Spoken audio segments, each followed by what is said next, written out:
Stuck inside of this quarantine, now all I do is play FIFA. Stuck inside of this quarantine, now all I do is play FIFA. Stuck inside of this quarantine, now all I do is play FIFA. Stuck inside of this quarantine, I'm stuck. Getting down on my knees and I'm praying. I'm saying, please, EA, please bless me. It's so blatant. I'm cursed. Why? Pack Prime Crespo and I was shaking. For chance rewards got my heart breaking. Why? What is going on, YouTube? It is your boy 1-Star Week Finna. You are now watching another episode of the Broke Boy Road to the Glory. And as you guys know, we are live from the trenches. It is the Weekend League, and we have a lot of things to talk about. But first and foremost, if you're enjoying the content, do me a favor, hit the like button down below. And if you're new to the channel, as always, do me a favor and subscribe to the channel, man. I appreciate all of y'all that's watching this video so far. So, as you guys know, we have a new promo today, and it is actually Road to the Finals Part 3.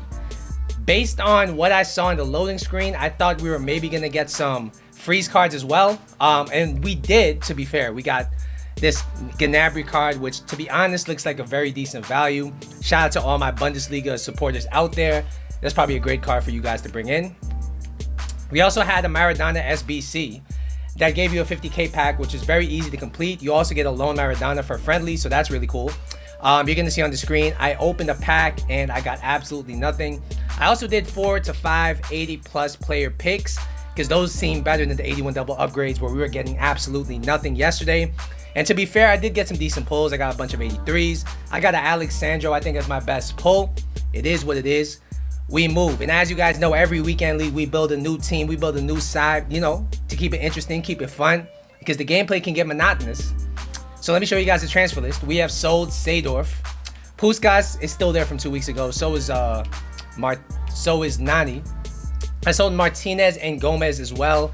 Harry Kane, that's an old one. Szczesny is somebody we also recently sold. And we also sold some 83s, 82s that were just hanging around in the club collecting dust. We needed the money, because as you guys know, we have a new team, and you might be wondering, yo, what is the new team gonna look like? Let me show you guys real quick. So as you guys know, we packed 2 base icons from 2 base icon packs this week. Dalglish and Maldini, both great cards. Both cards I'm definitely gonna be talking about this weekend. We have also bought George Best, who I think is one of the best attackers on this game for the price he's going for. So we're gonna definitely talk about him tomorrow. But the main man, oh, don't sleep on this guy right here.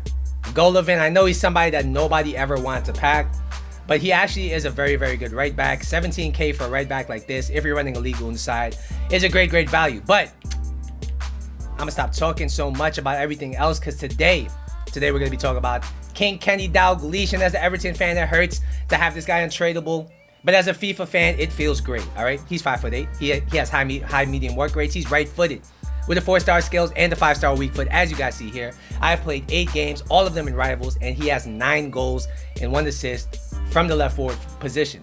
So let's look at this card a little bit closer. And honestly, this guy looks like a souped up Wissam Ben Yedder. I mean, he has the pace, the shooting, the 5-star weak foot. Unfortunately, he doesn't have any finesse shot trait. He does have the outside foot shot trait. There are some suspect things about this card, I will say, though. The passing looks very average. 54 long passing for a card of this value is not good at all. Physically, he looks kind of weak, to be honest, so he's probably not a lone striker type player. Dribbling wise, he looks great. Shooting wise, he looks great. And pace wise, he's not too shabby. So without further ado, we're gonna jump into the gameplay. I'm gonna let you guys know how my weekend league is going, and I'm gonna give you guys an 87 Dalglish review. Let's get it. All right, guys. So according to Footbin, this Dalglish card is selling for about 1 to 1.1 million on the PS4 market.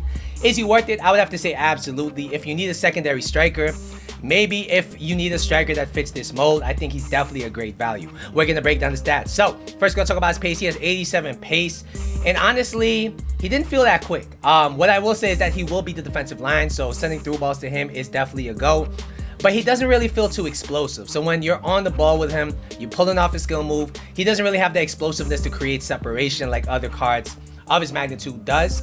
His sprint speed at 86 means that if you're in behind, you probably need to pull it back, because he doesn't have that pure top end sprint speed to get in behind and stay in behind. Overall, this guy's pace is an 8 out of 10. It's very good. It's definitely not an unusable thing about this card, but it's not necessarily a great strength either. Next, we'll talk about shooting, and as expected, this guy's shot is absolutely insane. The first thing we're going to talk about here is his attack positioning. He has 87 attack positioning, but in game, it felt like it was in the 90s. Honestly, he made very, very good runs.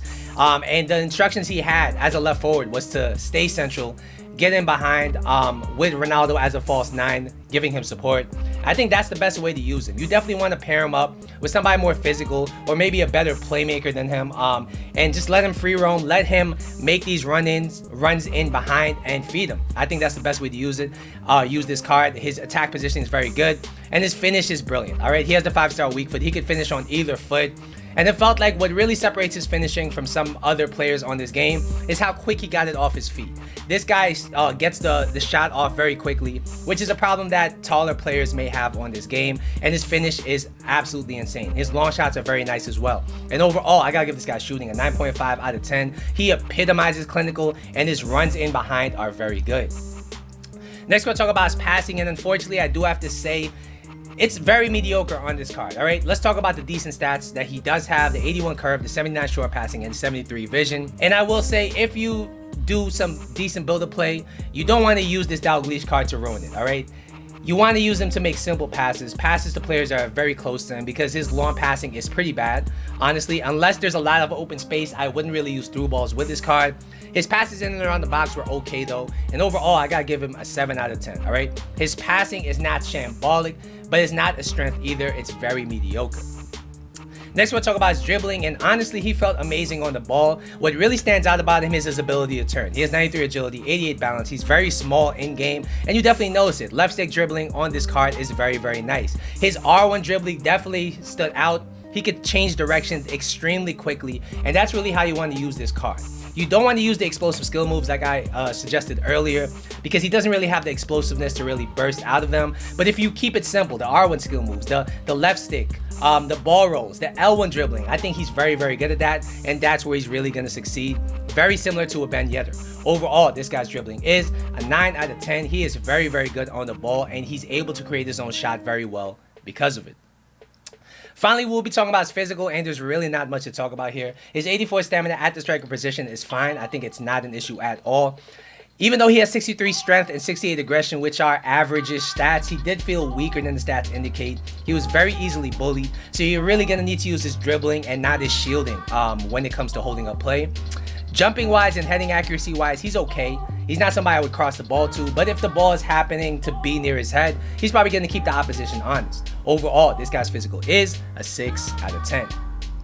All right, guys, so what's the final verdict on Dalglish? All right, I think he's a great card for the price. I think for 1 million coins, you can't really go wrong. And if you surround him with either pacier players, better dribblers, or maybe somebody who could just set him up, I think this is one of the best clinical strikers in that price range you'll get. He has the 5-star weak foot, the outside foot shot trait. His finishing and attack positioning are insane, and his dribbling is very nice. So if you're in delayed gameplay, he's still going to be usable. Overall, I gotta give him a 9.25 out of 10. He does lack some things to be an elite player on this game, namely some explosiveness, namely some better passing, but he does have some elite categories such as his finishing and his dribbling, which allows him to be a very good card on this game. Alright guys, so you might be wondering how the start of the weekend league went, and first and foremost, I will say I am working Friday, Saturday, Sunday, 12 hours each day, overnight, so I'm not sure if I'm going to finish the weekend league, especially given the fact that my account is so blessed with coins, but I do want to play at least till gold 3. That being said, this has probably been the best start of a weekend league I've had so far, and it's very impressive considering the gameplay I've endured. I mean, the gameplay today is absolutely shocking. I guess it's to be expected since there's a promo. It's Friday, all the sweaties play at the beginning, but the way that my players are moving, the way that my team is moving does not feel accurately represented at all on this game. But I'll stop complaining about the gameplay because we did have a good record to start. We are 6-2. And honestly, I could really identify a few things as to why we're doing better this week than last week. And mainly it just starts with Maldini. We'll be talking about him on Sunday, but this guy is definitely a big step above Gomez, especially since I'm playing a high line. I needed somebody who could really anchor my defense and have good pace to him. So Maldini's really done great in that role. And overall, I do hope to push forward tomorrow. I do hope to finish the weekend league. But if it doesn't happen, we're aiming for gold 3. All right, guys, so that's going to be my episode for today. Hopefully you guys enjoyed it. Once again, don't forget to like and subscribe. I will see you guys in the next episode. But until then,